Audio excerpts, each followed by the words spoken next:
Hey, nouvelle vidéo de vlog aujourd'hui. On va s'intéresser à la finance, toujours. En tout cas, mon petit chouchou, ou un de mes petits chouchous en matière d'investissement au cours des 3 derniers mois, à peu près, un peu plus, quoi. C'est Entech, qui est une société bretonne.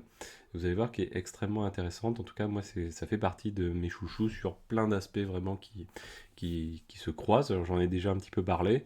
C'est pas du conseil d'investissement, etc. que je vous fais là, c'est juste mon retour par rapport à mes investissements récents perso et mon avis sur la société en question. En plus, c'est à l'occasion de faire un petit cocorico, parce que en fait, je trouve que quand on parle finance, euh, mon sentiment actuel, c'est qu'on a l'impression que les gens ont besoin de trouver ailleurs des supports d'investissement.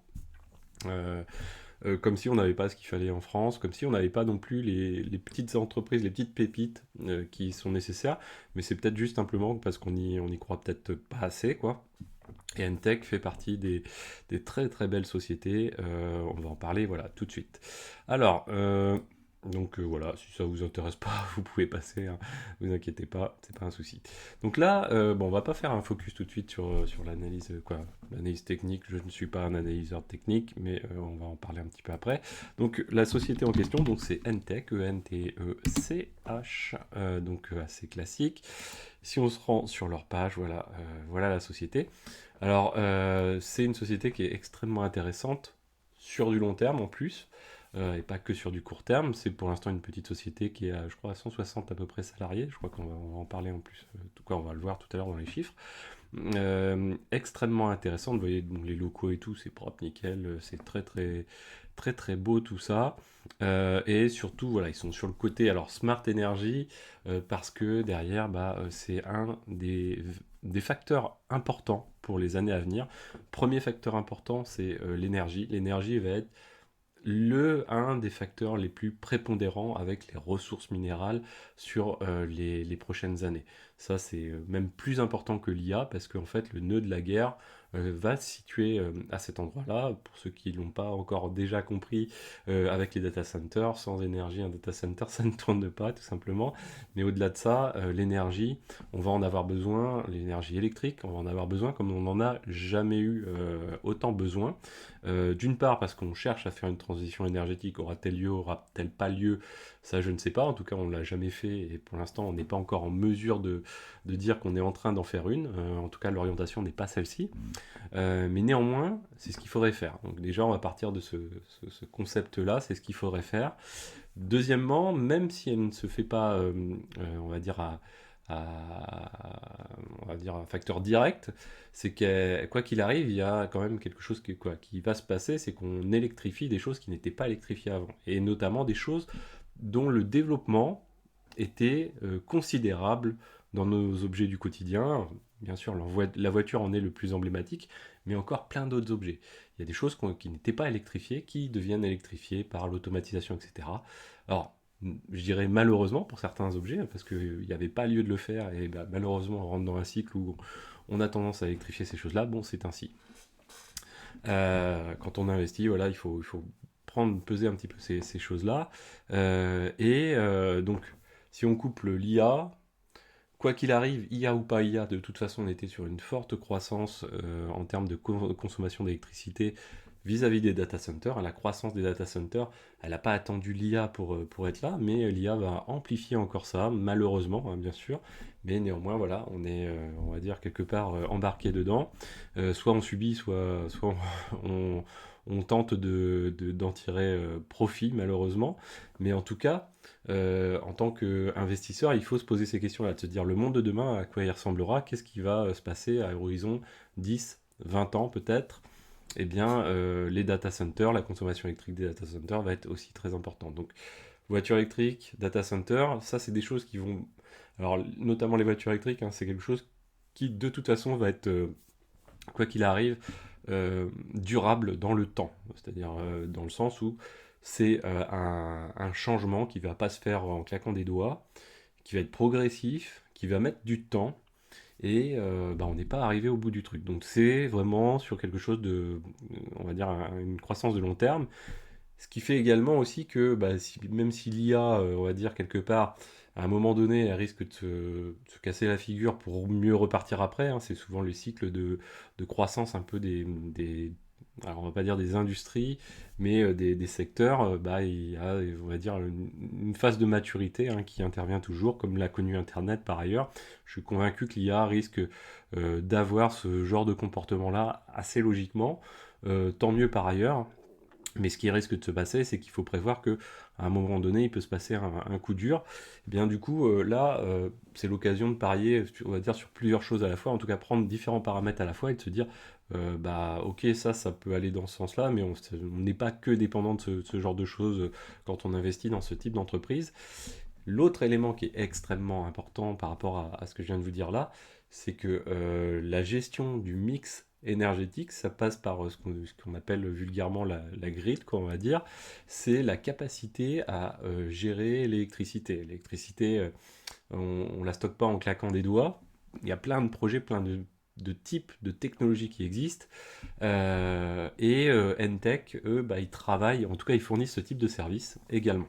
Donc, si on prend leur secteur d'activité, c'est des secteurs d'activité qui sont d'ores et déjà porteurs et surtout qui sont effectifs dès aujourd'hui. C'est-à-dire, c'est pas de la R&D, alors ils en font très probablement, mais ils n'ont pas besoin d'attendre la fin de quoi ou la sortie de quelque chose qui peut-être, et c'est un peu le risque sur pas mal de sociétés qui sont avant-gardistes, on va dire, qui ont besoin de faire maturer un produit et de faire de la R&D dessus de manière importante, s'endetter énormément dessus, pour potentiellement sortir quelque chose probablement peut-être de très très bien, mais peut-être aussi, bah, dans 5 ans, ça aura complètement tourné la page, ou dans 10 ans, ça aura peut-être complètement tourné la page, et du coup, le temps qu'ils sortent ou qu'ils trouvent ce qu'ils ont à trouver, bah, malheureusement, vous aurez investi sur le mauvais cheval de bataille. Donc ça, c'est important, c'est quelque chose qui va être effectif directement. Donc derrière, qu'est-ce qu'on retrouve? On retrouve du stockage on-grid, c'est-à-dire raccordé, quoi, hein, donc vraiment sur le réseau. Donc ça, c'est un facteur qui est extrêmement important pour l'échelle locale, quoi. Au niveau des collectivités, c'est un des éléments un petit peu prépondérants. Également, on retrouve le stockage, cette fois-ci off-grid. Donc là, ça veut dire j'ai mon propre système autonome par exemple, de panneaux solaires, ce genre de choses. Et je veux bah, modérer, hein. Moi c'est mon cas à la maison, j'ai pas de batterie à l'heure actuelle, et avoir des panneaux solaires sans batterie à l'heure actuelle, on passe à côté de tout l'intérêt quasiment, d'une grosse partie des intérêts des panneaux solaires, financièrement notamment.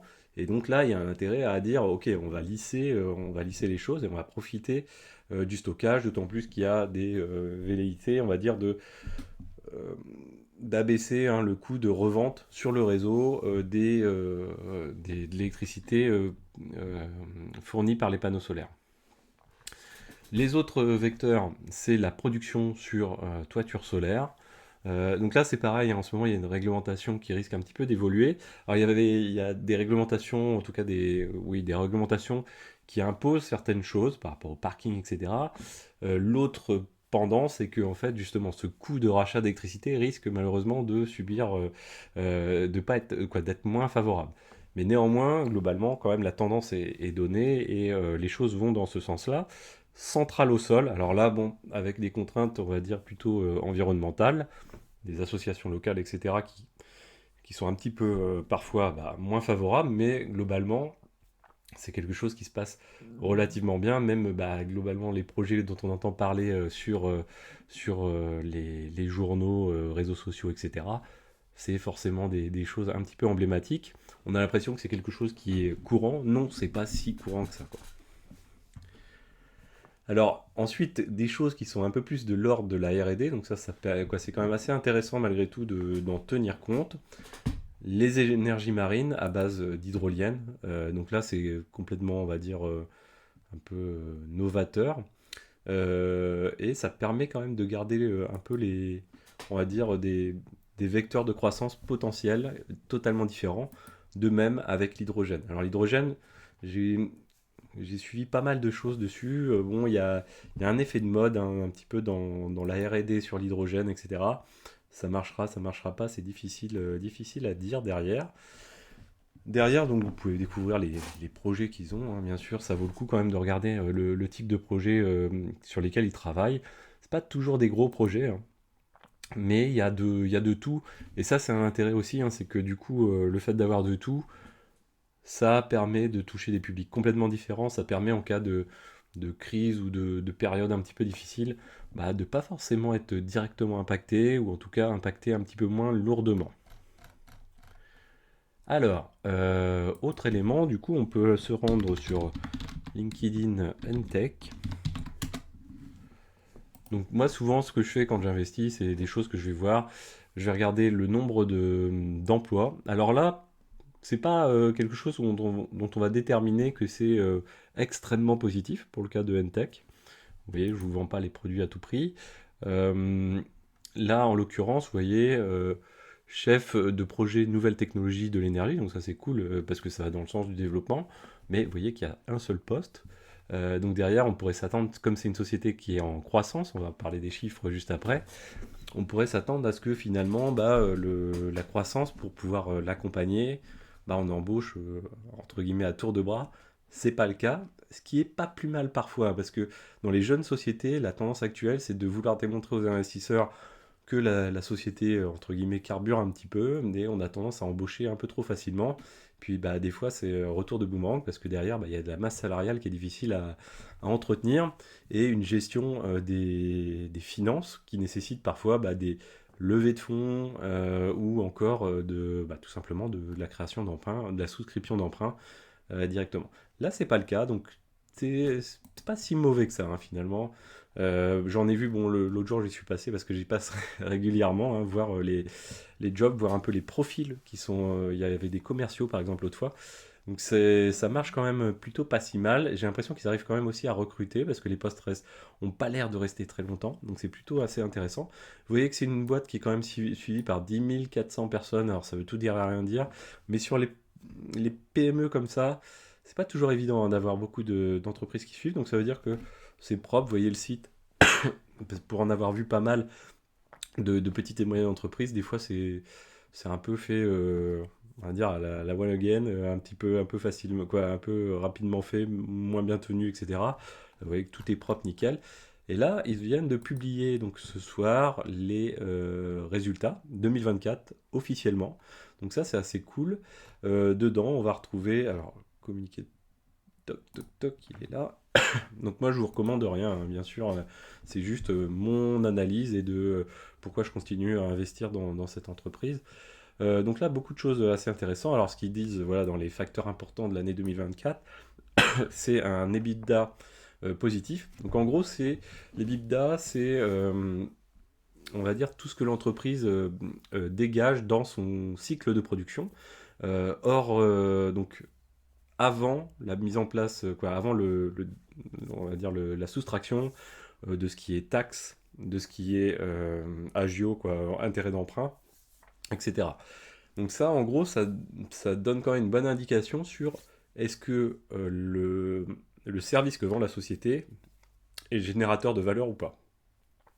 Et là, du coup, ils ont été voilà, positifs sur toute l'année, donc c'est plutôt bien. Bon, ça veut dire juste positif, hein, c'est pas non plus un truc de fou, mais c'est souvent quelque chose qui est difficile au début parce que il faut ficeler son business model, quoi, en fait.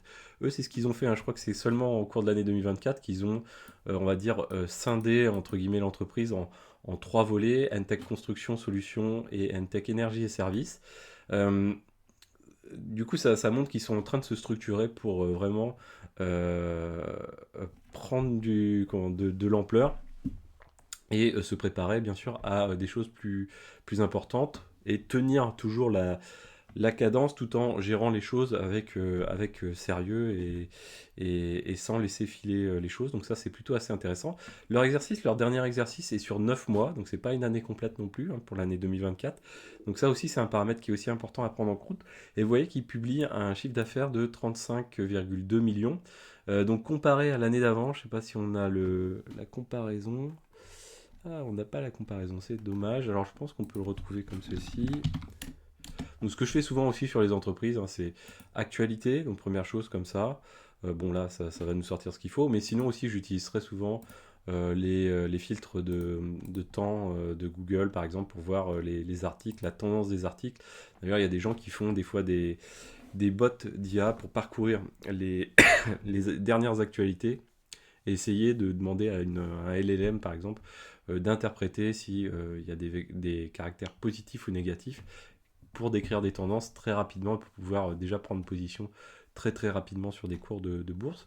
Alors là, qu'est-ce que nous dit par exemple ici vous voyez, on parlait de l'EBITDA tout à l'heure positif, c'est pas négligeable. Là, on parle de quand même presque, hop là, presque 849 000 euros, donc presque 1 million d'euros sur un chiffre d'affaires de 32,5 millions d'euros. Donc c'est pas si mal. Vous voyez que la société, elle a 164 personnes.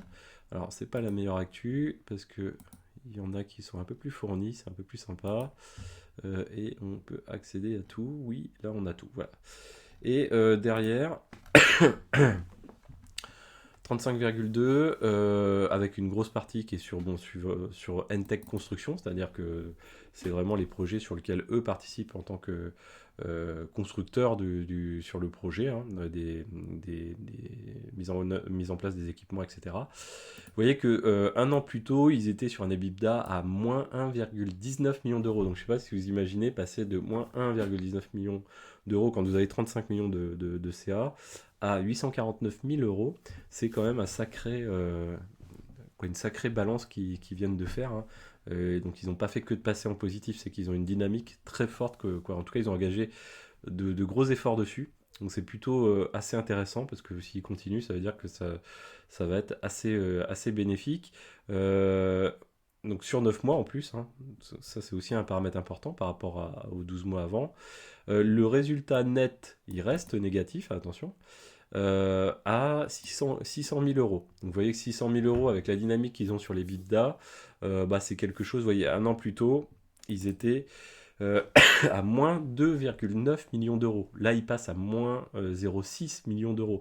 Donc ils ont quand même pris une courbe qui est importante parce que si on regarde ces chiffres-là à l'échelle du chiffre d'affaires, c'est quand même un changement assez important. Alors là, clairement, pour 2025, ils visent d'être positifs et je pense qu'ils seront positifs assez nettement. Alors, ce ne sera pas révolutionnaire, je pense, mais c'est quand même assez positif. Au-delà de ça, je sais, ouais, voilà, ce qui est super intéressant, c'est que malgré ces résultats-là, ou avec ces résultats-là, surtout, la société a réussi à se désendetter, c'est-à-dire qu'elle a fait baisser sa dette financière. Donc malgré des résultats négatifs quelque part, bah, ces résultats négatifs ont quand même euh, euh, ont contribué en fait au désendettement de la société, puisqu'ils sont passés de 17 millions d'euros de dette financière, hein, bien sûr il faut financer, hein, tout ça, au 31 mars 2024, vous voyez, à maintenant, à 14,3 millions d'euros. Donc ils ont quand même désendetté plutôt fortement, hein, quand même, c'est presque 3 millions d'euros. Donc c'est non négligeable également, hein, toujours à ramener aux proportions du chiffre d'affaires, ça représente presque 10% du chiffre d'affaires du moment. Donc ça c'est assez important. Je ne sais pas s'ils en parlent également, mais dans voilà, les paramètres importants. Donc là, on parlait alors sur 9 mois, hein, toujours important, on parlait de 35,2 millions d'euros sur 9 mois pour 2024. Pardon. Et là, en gros, ils visent pour 2025 80 millions d'euros. Alors à savoir qu'ils ont signé depuis le début de l'année. Là, ils ont fait en tout cas 2 communiqués, et souvent ces sociétés-là, au bout d'un moment, ils ne communiquent que sur les gros contrats. Ils ont fait un premier contrat, si je ne dis pas de bêtises, qui est à hauteur de 20 millions d'euros, un deuxième qu'ils viennent de faire il n'y a pas très longtemps, en début du mois là, je crois, à 10 millions d'euros. Donc ils ont déjà fait 30 millions d'euros sur des gros contrats depuis le début de l'année. Donc c'est plutôt positif. Alors après, il faut voir quand la facturation interviendra. Mais vous voyez que donc du coup, ils visent 80 millions d'euros sur 2025. Donc je ne sais pas si vous voyez les chiffres. On passe de 35,2 à 80 millions d'euros. Donc ça fait plus que x2, hein, non négligeable, associé à une progression de la rentabilité. Donc devenir positif. Donc c'est 2 paramètres forts dans le tournant que prend la société. Donc vraiment quelque chose assez important. Ils rappellent et ils soutiennent toujours que leur feuille de route a pour objectif en 2029, c'est-à-dire donc 4 ans, de passer à 300 millions d'euros de chiffre d'affaires annuel. ce qui est énorme. Vous imaginez, là, si on se ramène par rapport aux 35 millions d'euros l'année dernière, on n'est pas à x10, mais voilà, on est à fois 8, quoi, quasiment. Donc c'est non négligeable, associé à un EBITDA, à une marge d'EBITDA de 20-25%. Donc là encore, grosse croissance, quoi, une belle croissance sur l'EBITDA et une marge qui est quand même pour une belle société, quoi. Donc ça, c'est vraiment quelque chose d'assez sympa.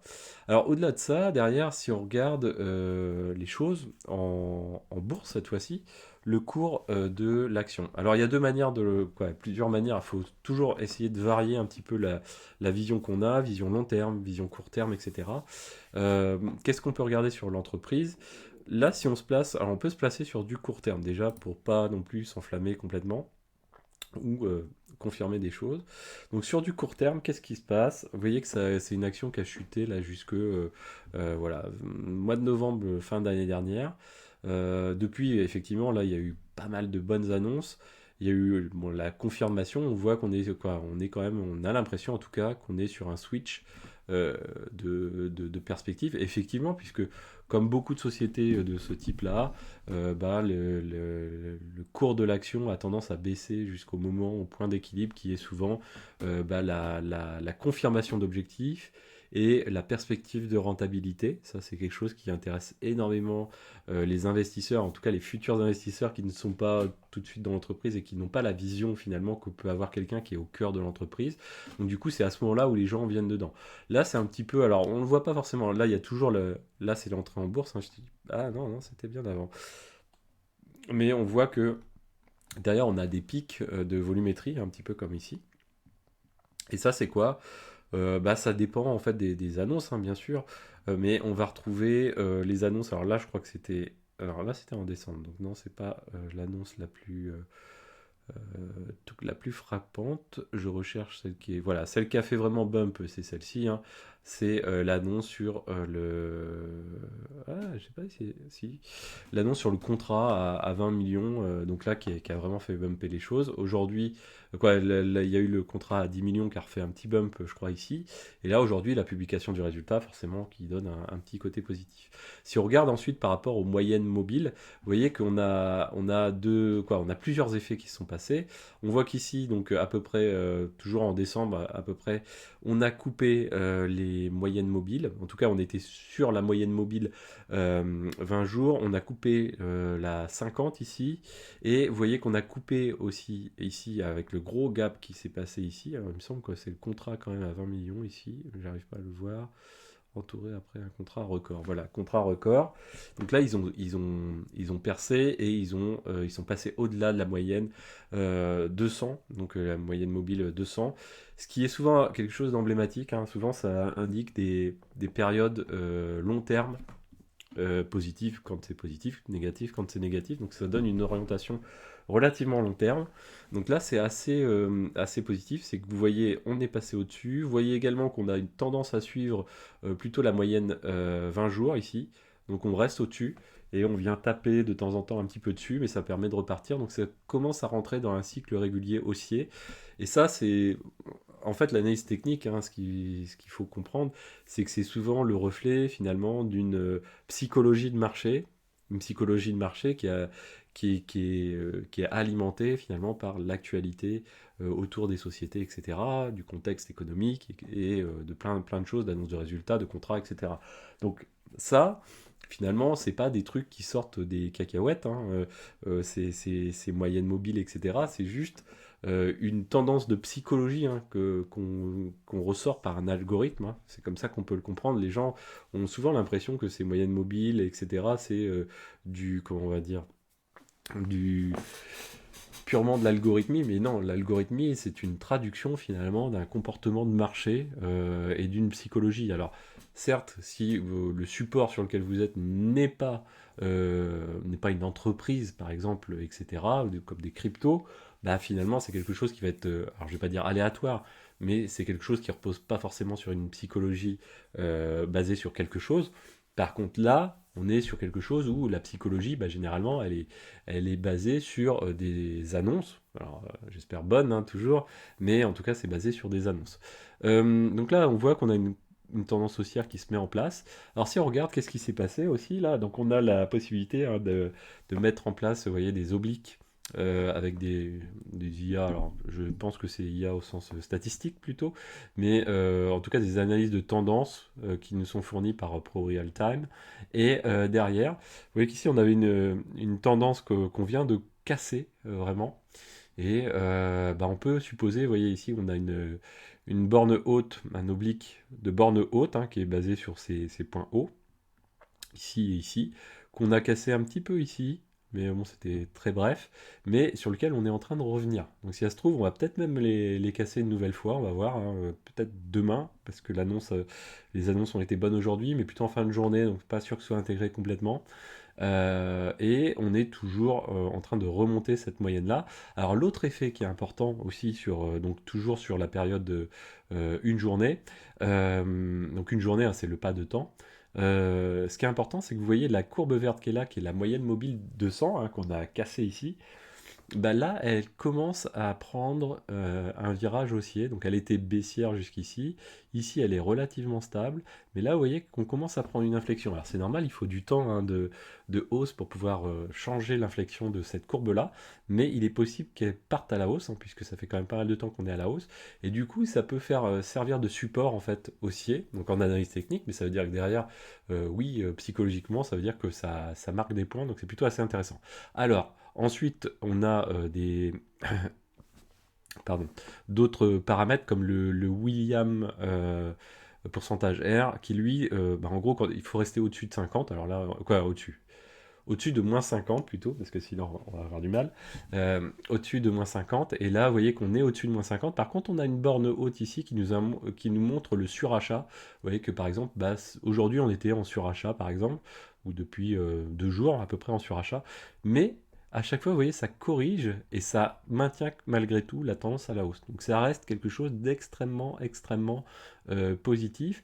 On voit qu'on a eu des volumes et les gros volumes sont plutôt acheteurs, avec quelques petites prises de bénéfices de temps en temps, mais on a quand même du volume qui est plus important globalement que ce qu'on a eu au cours des derniers mois et au cours des derniers gros pics que l'on a pu avoir. Donc globalement quand même très positif. Vous voyez qu'on a un espèce de canal qui se dessine, c'est assez sympa. Maintenant, on peut se placer sur le range de temps, une semaine qui est moins positif. Quand on le regarde, effectivement, c'est normal, puisqu'en fait, c'est que depuis maintenant 4 mois que la tendance haussière et les résultats surtout démontrent la capacité de l'entreprise à évoluer positivement. Donc là, qu'est-ce qui se passe? Alors on voit qu'on est dans cette phase de rebond qui a été initiée. Vous voyez ici, on était quand on a survendu, entre guillemets, voilà, je perds le terme, mais vous voyez que ça, c'était à peu près début décembre, et on a cette hausse qui est partie ici. Néanmoins, il ne faut pas s'enflammer, parce que vous voyez que le dernier point haut, à peu près, c'est 8,76, on n'est qu'à 8,38 par là, donc pour l'instant, on n'a pas encore cassé cet élément-là, et vous voyez que la tendance, alors on peut, hop, voilà, comme ceci. Vous voyez qu'on a cassé les deux mobiles, les deux moyennes mobiles ici, 20 et 50. Après, on n'a pas la 200 parce qu'on est encore sur une société un petit peu jeune, quoi, entre guillemets. Et vous voyez ici qu'on repart, on est parti en hausse après avoir cassé là, ces deux moyennes-là. Donc on peut penser que quand même, on est parti sur des points hauts. On cassera très certainement le 8,73 à mon avis d'ici peu, sauf si bien sûr contexte économique dramatique, etc. Et on devrait aller probablement vers des 9 sans trop à mon avis de difficultés. Et si qui plus est, ils annoncent des contrats assez sympas, ça peut être cool. D'autant plus que voilà, c'est une société aussi qui est en contact fort avec Eiffage, qui est une énorme entreprise dans le domaine aussi de l'énergie, et qui peut leur apporter des contrats, mais pas les petits contrats, les gros contrats. Donc du coup, il n'est pas impossible qu'au cours de l'année, pour pouvoir avoir en tête, se dire, à horizon 2029, on vise 300 millions de CA, ça veut dire que sous le pied, ils ont quand même des projets de choses assez substantielles, et je pense que ces choses-là en font partie. Là, on voit que du coup, on a cette espèce de canal baissier là qui était dessiné avec ces points hauts ici, qu'on retrouve ici. Eh bien, on peut peut-être, si on vient le casser, ça sera du 8,70. On verra quand est-ce qu'il va être cassé. 8,70, alors je ne sais pas en pourcentage, ça fait combien. On pourrait le calculer, mais 8,70, on est sur quelque chose qui peut être de l'ordre de, on va dire, de 3%, 3-4%, ce qui peut être rapidement comblé en quelques séances de bourse, hein, finalement, sur ce type d'entreprise. Si en plus on est sur un marché qui se confirme haussier, pour l'instant on ne sait pas encore exactement, il sera cassé. Et là, s'il est cassé, après, on sera peut-être dans cette phase qu'on voit ici, qui est un canal qui serait plutôt haussier qui se dessinerait sur une période de vraiment long terme, puisqu'on serait sur un range de temps une semaine, donc du coup on serait sur un canal haussier. On voit aussi nettement ici les achats, hein, les phases d'achat assez importants en semaine. On a déjà connu, hein, vous voyez ici, des phases d'achat qui étaient ici. Donc il y avait eu des bonnes annonces, j'imagine. Mais c'était pas des annonces d'ordre signature de contrat, vous voyez. Ils ont fait une co-entreprise avec FH. C'était. Qu'est-ce qu'ils ont fait d'autre encore? Non, la co-entreprise par exemple avec FH. Donc là, bah, effectivement, les gens ils étaient contents, c'est bien. Mais néanmoins, là, il y avait une montée en puissance, mais c'était des choses qui n'étaient pas formalisées. Donc du coup, forcément, quand ça monte comme ça et qu'on voit pas les choses se concrétiser avec des chiffres, des contrats signés, bah derrière, souvent, ça repart à la baisse, hein. C'est un peu inévitable et vous voyez que ça a redescendu très bas, puisqu'en fait, c'est redescendu plus bas que ce n'était avant. Là, on est reparti dans une phase haussière, mais sur des éléments plutôt factuels. Donc ça, c'est assez, assez positif sur des chiffres d'affaires qu'on n'a jamais tenus, donc à 80 millions. Le fait d'être positif aussi en même temps, donc je pense que les plus hauts qui sont voilà, ici à 10,26, à mon avis, c'est quelque chose qui sera jouable assez rapidement s'ils arrivent à concrétiser les chiffres de 2025 tout simplement. Et je pense que voilà, si ça se trouve, on les atteindra en même temps que bah, l'annonce de résultats s'ils étaient annoncés dans ce sens-là. Voilà, sur la partie une semaine, vous voyez aussi qu'on est en surachat, hein. Donc ça veut dire que ça se paye, en tout cas ça a été très rapide, ça se paye assez cher, donc les gens sont prêts à payer cher. Alors c'est bon, mais c'est moins bon aussi parce que du coup, c'est pas forcément là où on fait des plus-values. Donc ça vaut le coup d'attendre un petit peu bah, des petites corrections éventuellement, hein. Ça pourrait redescendre sur un petit peu en dessous de 8 euros et ensuite remonter. Voilà pour N-Tech, donc vraiment je trouve voilà, une belle société. C'est-à-dire, pour moi, une belle société, c'est quoi? C'est quelque chose qui allie du court terme, du long terme avec des visions vraiment long terme fondamentaux forts dans la société, hein. L'énergie, comme je vous disais, ça va être un facteur important. À savoir qu'il y a des négociations à l'heure actuelle pour faire sauter l'arène. Donc alors je ne vais pas rentrer dans les détails, mais c'est en gros les régimes de prix favorables à certaines entreprises, etc., qui pourraient faire que des fournisseurs d'énergie bah, tirent meilleure partie finalement de l'alimentation, quoi, de la vente d'énergie, que c'était le cas par rapport à ce qui était le cas par le passé. Là, ceux qui en paieraient le prix, ça serait par exemple les data centers, etc. On verra ce qui va en sortir, mais il y a eu déjà un premier bump qui a été fait sur certains fournisseurs d'énergie avec bah, l'anticipation du fait de peut-être que la reine pourrait sauter. Alors pour l'instant, c'est quelque chose qui se discute, donc les bumps n'ont pas été... là, on l'a eu par exemple sur l'électricité de Strasbourg, sur lequel je suis positionné, et qui lui bah, voilà, profiterait aussi pleinement de ça. Alors pas du tout la même physionomie, on en reparlera, pas la même physionomie d'entreprise, mais voilà, canal haussier, vraiment haussière, du surachat depuis vraiment, vous voyez, pas mal de temps. Et c'est une filiale d'EDF, donc relativement sûre, avec un beau rendement, hein, on n'est pas loin de 7%, donc une très très belle entreprise. Voilà, et ça fait plus d'une demi-heure pour un vlog, c'est assez important. Voilà, donc bah, n'hésitez pas à discuter en commentaire, à vous abonner si ces sujets-là peuvent vous intéresser. De toute façon, c'est pas les seuls sujets hein, sur la partie vlog. Et ben voilà, moi j'aime beaucoup cette société N-Tech, elle est bretonne, française. Donc voilà, dans les temps actuels, c'est assez sympa de soutenir ce type d'entreprise. Dans le durable, hein, souvent on m'a demandé, mais ouais, est-ce qu'il y a des belles sociétés? Je trouve rien. Moi aussi, à une époque, je trouvais pas forcément grand-chose parce que j'avais juste un regard sur LinkedIn dans la tech. Et en fait, il y a des belles sociétés en France. Il y en a des très belles dans celle qui se construit. Celle-ci, ça en est une. Je vous en présenterai d'autres parce que c'est pas la seule. Il y en a sur lesquelles je reste plutôt en regard, hein. Quand c'est comme ça, je mets par exemple, ma méthode, c'est avant de mettre des sommes comme j'ai mis là sur Entech. Pour l'instant, je suis en croissance sur Entech, hein. Je dois être à peu près à 5000 euros à peu près.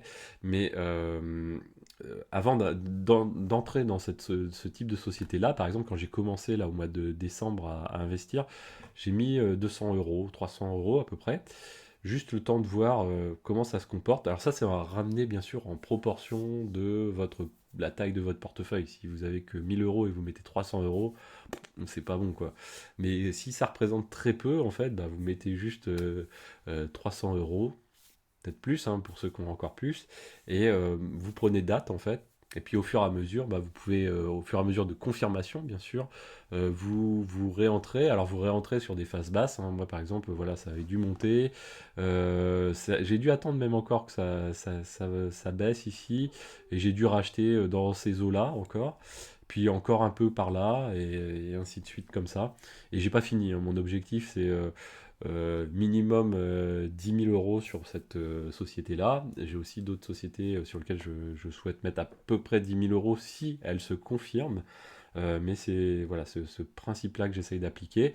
Rapporté à des sociétés comme à côté où j'ai Air Liquide, j'ai beaucoup plus dedans, qui apportent, on va dire, une sorte de stabilité sur le long terme, où je pense en tout cas que le comportement sera relativement linéaire sur une échelle de long terme, avec de bonnes garanties. Donc du coup, ça permet de trouver un mix entre le dynamisme de ces petites sociétés-là, mais la prise de risque qui va avec, et la stabilité de l'autre côté.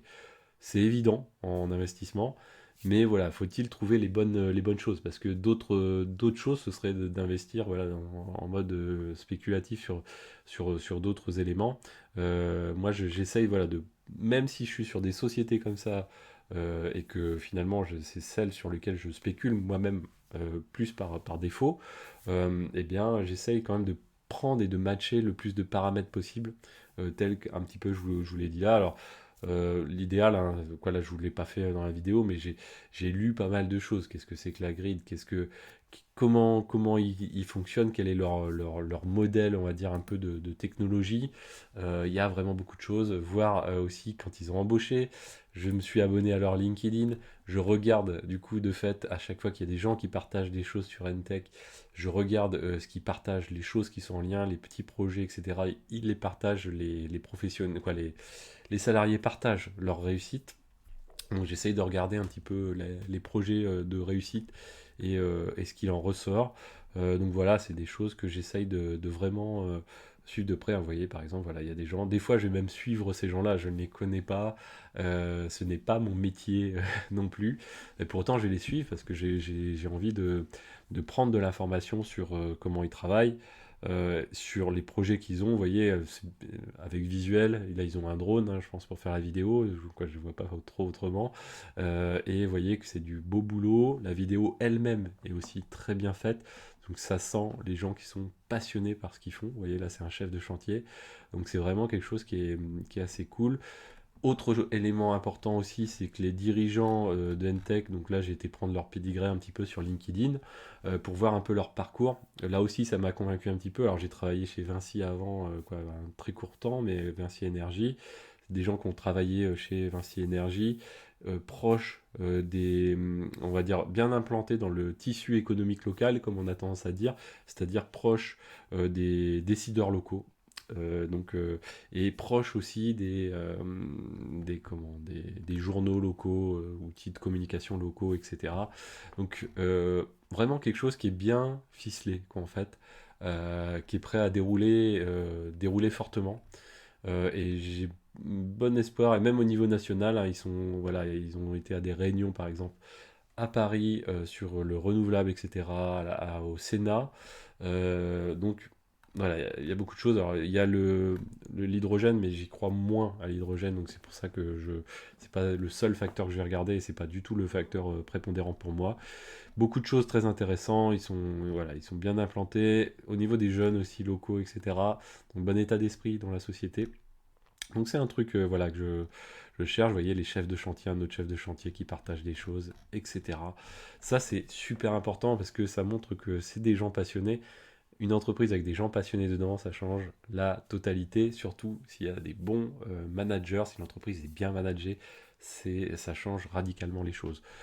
Si vous avez des passionnés et que l'entreprise est pas super bien managée, on cherche pas l'équilibre financier, en tout cas, il y a pas cette réflexion-là et la vision de long terme, on ne sait pas trop où on va.